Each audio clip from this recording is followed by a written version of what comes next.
ఇవాళ వీడియో చాలా ముఖ్యమైన వీడియో అండి. కుదిరితే మీ ఫ్రెండ్స్ అందరికి ఖచ్చితంగా వీడియో అయితే షేర్ చేయండి. ఈ మధ్యకాలంలో ఫ్లిప్కార్ట్లో కానీ అమెజాన్లో కానీ ఎలక్ట్రిక్ స్కూటర్ రేట్లు చాలా కేవలం తక్కువకే 24,000 రూపాయలకి 26,000 రూపాయలకి ఎలక్ట్రిక్ స్కూటర్స్ అని కనిపించేసరికి చాలామంది ఈ ఆన్లైన్లో ఈ చౌక రేట్ ఎలక్ట్రిక్ స్కూటర్స్ అయితే కొంటున్నారు.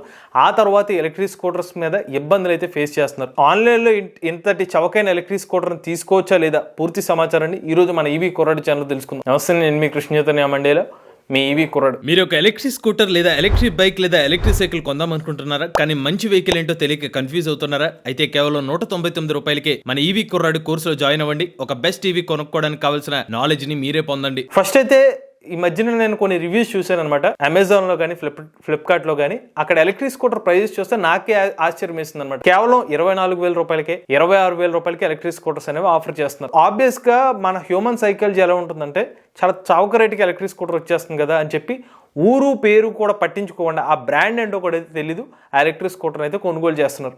ఇక్కడ ఫస్ట్ పాయింట్ ఏంటంటే, అసలు మార్కెట్లో ఈ ఎలక్ట్రిక్ స్కూటర్స్ ఎలక్ట్రిక్ స్కూటర్స్ అయితే అమ్ముతున్నారు ఎంత చౌక రేటుకి. మేము చూసిన ఆ ప్రైజెస్ అన్నీ కూడా no licence no registration electric స్కూటర్సే. ఇక్కడ మీకు 24,000 రూపాయలకి 26,000 రూపాయలకి లభిస్తున్న ఎలక్ట్రిక్ స్కూటర్స్ అన్ని కూడా నాన్ రిజిస్టర్డ్ ఎలక్ట్రిక్ స్కూటర్. దీనికి ఎటువంటి అప్రూవల్ అనేది ఉండదు అనమాట. అంటే కొన్ని కంపెనీస్ ఎవరైతే మనకి ఆ లిస్ట్ చేస్తున్నారో అమెజాన్లో కానీ ఫ్లిప్కార్ట్లో కానీ ఊరు పేరు లేని బ్రాండ్ ఎలక్ట్రిక్ స్కూటర్స్ అనేవి వాళ్ళు అక్కడ పెట్టేస్తున్నారు. నాకు తెలిసి చాలా కంపెనీస్కి అట్లా సర్టిఫికేషన్ కూడా ఉండకపోవచ్చు. అంటే కంపెనీ వాళ్ళు పలానా ఎలక్ట్రిక్ స్కూటర్ని అమ్మేయడానికి ముందుగా వీళ్ళు ఐక్యాట్ సర్టిఫికేషన్ కానీ ఏఆర్ఐ సర్టిఫికేషన్ కూడా తీసుకోవాలి.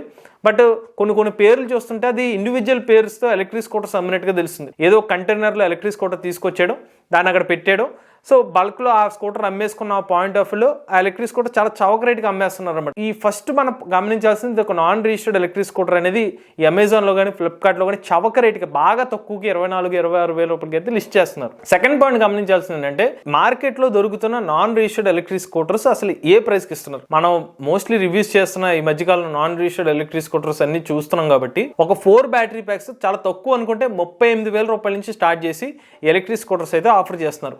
బట్ ఇక్కడ చూస్తే ప్రైస్ చూసినట్లయితే రియాలిటీకి చాలా దూరంగా కనిపిస్తుంది. అంటే 24,000 రూపాయలకి 26,000 రూపాయలకి ఎలక్ట్రిక్ స్కూటర్ ఆన్లైన్లో ఆఫర్ చేస్తున్నారంటే అసలు క్వాలిటీ ఏముంటుందని ఎక్స్పెక్ట్ చేయొచ్చు. జస్ట్ ఇమాజిన్ చేసుకుంటే అసలు మార్జిన్ లేకుండా ఎలక్ట్రిక్ స్కూటర్ని ఎలా ఆఫర్ చేస్తున్నారు. క్వాలిటీ అనేది ఖచ్చితంగా కాంప్రమైజ్ అయ్యే అవకాశం అనేది ఉంటుంది. కానీ ఇక్కడ సగటు ఆడియన్ ఏమని ఆలోచిస్తారంటే, ఆ డిజైన్ ఒకేలాగా ఉంది కదా. సో మనకి జనరల్గా సైకలాజికల్గా ఏముంటుందంటే, ఓకే మనకి బయట దొరికేది 40,000 రూపాయల ఎలక్ట్రిక్ స్కూటర్ ఇక్కడ 24,000కి వచ్చేస్తుంది, మేబీ వాళ్ళే ఎక్కువ రేటుకి అమ్ముతున్నారేమో, ఇదే కరెక్ట్ ఏమో, ఇంకా చౌకతకు వచ్చేస్తున్నాం అనుకుంటారు. ఇక్కడ మీరు గమనించాల్సింది ఏంటంటే, మార్కెట్లో దొరికే నాన్ రిజిస్టర్డ్ ఎలక్ట్రిక్ స్కూటర్ ఏదైతే ఉంటాయో దాని క్వాలిటీలో గ్రేడ్స్ ఉంటాయి అనమాట. గ్రేడ్ 1, గ్రేడ్ 2, గ్రేడ్ 3 అని చెప్పి ఫైబర్ మెటీరియల్ క్వాలిటీలో డిఫరెన్స్ వచ్చేస్తుంది. ఏ మార్జిన్ లేకుండా అమ్ముతున్నారంటే కారణం, తక్కువ క్వాలిటీ తీసుకొస్తే వాళ్ళకి డబ్బులు ఎంతో కొంత డబ్బులు తక్కువ కాస్ట్కి వచ్చేస్తుంది. సో ఒక 3,000 5,000 మార్జిన్ వేసుకుని అమ్మేయచ్చు. అలా పాయింట్లో అయితే అమ్మే అవకాశం ఉంటుంది. బట్ మనం క్వాలిటీ చూడం కదా, జస్ట్ ఆ ఫోటోలో ఇమేజెస్ చూస్తాం.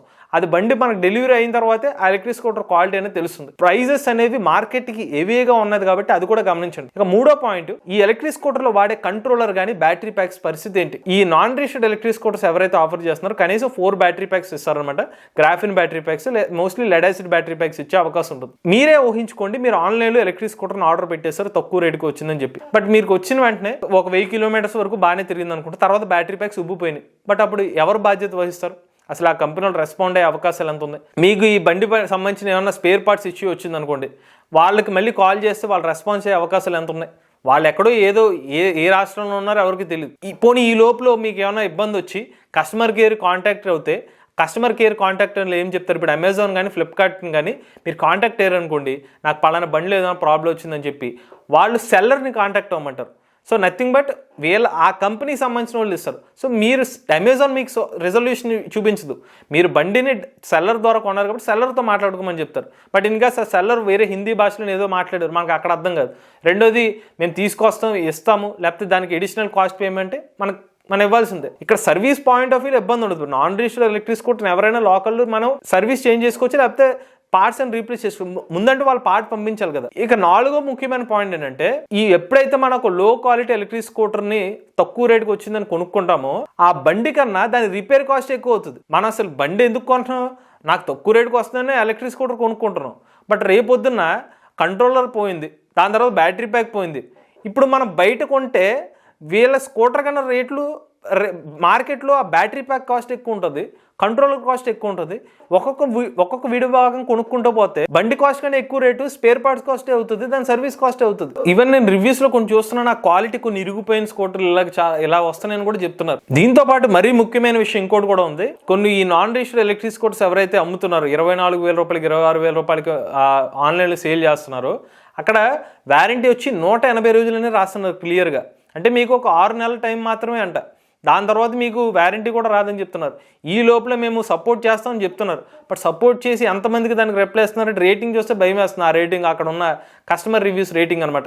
ఒకటైతే మీరు గుర్తుంచుకోండి, ఆన్లైన్లో 24,000 రూపాయలకి 26,000 రూపాయలకి వచ్చేస్తుందని చెప్తే దాని తర్వాత మీరు వాళ్ళ చుట్టూ తిరుగుతూ ఉంటే వాళ్ళు మనకు కాంటాక్ట్ అవ్వడానికి కమ్యూనికేషన్ చేయలేం, మనకు రెస్పాన్స్ ఇవ్వకపోతే మనం ఎవరిని అడగడానికి సరిపో. సో ఇక్కడ జస్ట్ మీకు వారంటీ ఇచ్చేసాం, బండి ఇచ్చేసాం అని అనుకుంటున్నాం. సో ఆ బండికి ఎక్స్ట్రా తలపోటే అవకాశం అయితే ఉంటుందన్నమాట. ఇవాళ ఒక ఎలక్ట్రిక్ స్కూటర్ కొనుక్కున్నాం అంటే, మన బడ్జెట్ లో పెట్టుకున్నాం అంటే దాని నుంచి మనం ఎంత సేవ్ చేసుకుంటున్నాం అనే పాయింట్ ఆఫ్ వ్యూలో ఇవి కొంటున్నాం. బట్ 25,000 రూపాయలకి నేను ఎలక్ట్రిక్ స్కూటర్ కొనుక్కుని దానికోసం ఇంకొక 35,000 రూపాయలు పెట్టుబడి పెడితే ఎలా ఉంటుంది? అటువంటి ఇబ్బందులు ఎదుర్కొనే అవకాశాలు ఇటువంటి తక్కువ రేట్ ఎలక్ట్రిక్ స్కూటర్ని ఆన్లైన్లో కొంటే, ముఖ్యంగా పేరు లేని ఎలక్ట్రిక్ స్కూటర్, చాలా వరకు ఊరు పేర్లు కూడా ఉండట్లేదు, అది కూడా తెలియట్లేదు. అటువంటి తీసుకుంటే మీరు ఇబ్బందులు ఫేస్ అయ్యే అవకాశం అయితే ఉంటుంది. అలానే మార్కెట్లో చాలా మందికి తెలియక ఏదో ఒక ఎలక్ట్రిక్ స్కూటర్ తక్కువకి వస్తుందని కొనేయడం, ఆ ఇబ్బందులు పడ్డ తర్వాత ఈవీ మార్కెట్ మీద నెగిటివిటీ స్ప్రెడ్ చేయడం. ఓకే, ఈ బండి తీసుకున్న అసలు ఈవీ అంటే ఇదేరా అని అనుకుంటున్నాం. మనం కొనే ఎలక్ట్రిక్ స్కూటర్ ఎలాంటిది అది కూడా ఆలోచించుకోవాలి కదా. ఒకసారి మీకు అందరికీ రిక్వెస్ట్ చేసేది ఏంటంటే, సో ఎవరైతే చాలా మంది కస్టమర్స్ ఇలా తెలియకుండా తప్పులు చేస్తున్నారో వాళ్ళందరికీ కూడా నాలెడ్జ్ ఇవ్వాలనే ఉద్దేశంతో ఒక తక్కువ రేట్ ఎలక్ట్రిక్ స్కూటర్ మార్కెట్లో దొరుకుతుంది, ఆ ఎలక్ట్రిక్ స్కూటర్ తీసుకోవాలా లేదా, లేకపోతే ఆన్లైన్లో ఎలక్ట్రిక్ స్కూటర్ లభిస్తుంది, అది కొనుక్కోవాలా లేదా, దీని మీద క్లారిటీ ఇవ్వడం కోసం మేము ఈవీ కుర్రాడు ఛానల్ తరపున 199 రూపాయలకి ఒక ఈవీ కోర్సుని అయితే ఆఫర్ చేస్తున్నాం. మీరు ఈ కోర్సుని పూర్తిగా చూసిన తర్వాత మీరుగానే ఒక మంచి ఎలక్ట్రిక్ స్కూటర్ మీరే కొనుక్కోగలుగుతారు. అంటే మీకు కావాల్సిన నాలెడ్జ్ అంతా కూడా ఈ కోర్సులో ఆఫర్ చేస్తున్నాం. జస్ట్ ఇమాజిన్ చేసుకుని ఒక బిర్యానీకి అయ్యే ఖర్చుతో మేమైతే కోర్స్ అనేది ఆఫర్ చేస్తున్నాం అనమాట. మీరు ఈ కోర్సు కంప్లీట్ చేసిన తర్వాత కంప్లీట్ నాలెడ్జ్ మీకు వస్తుంది. ఒక ఎలక్ట్రిక్ వెహికల్ జడ్జ్ చేయగలుగుతారు.